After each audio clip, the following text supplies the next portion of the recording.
Malaki ang may tutulong ng mabilis na pagpapakalat ng disaster information sa paghahanda laban sa epekto ng mga kalamidad.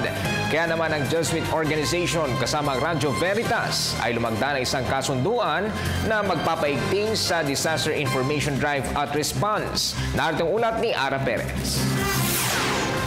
2 taon matapos ang pananalasa ng Bagyong Yolanda sa bansa, naiwan ang mga epekto at aral nito sa usapin ng kahandaan sa kalamidad. Kapit-bisig ang mga lokal na komunidad, volunteer groups at ang media sa pagbibigay ng tamang impormasyon at mabilis na pagtugon sa kalamidad.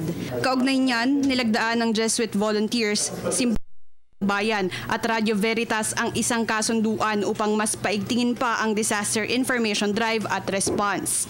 Ang Yolanda, nakasalanta ng bilyon-bilyong ari-arian, maraming nasawi ang buhay, hindi bababa sa 10,000. Dahil dito, inaasahan na mas marami pang darating na bagyo, kaya mas lalo din dapat tayong magantabay at maghanda.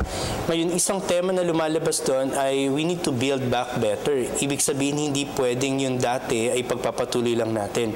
Kaya kinakailangan sa gawain ngayon, makaisip din tayo ng bagong pamamaraan. Sa tulong ng iugnay, mabilis na naipakakalat ang disaster information sa mga komunidad sa buong bansa. Gumagamit ng open source technology sa crowdsourcing information ang iugnay na mayroon pa at iba pang interactive tools.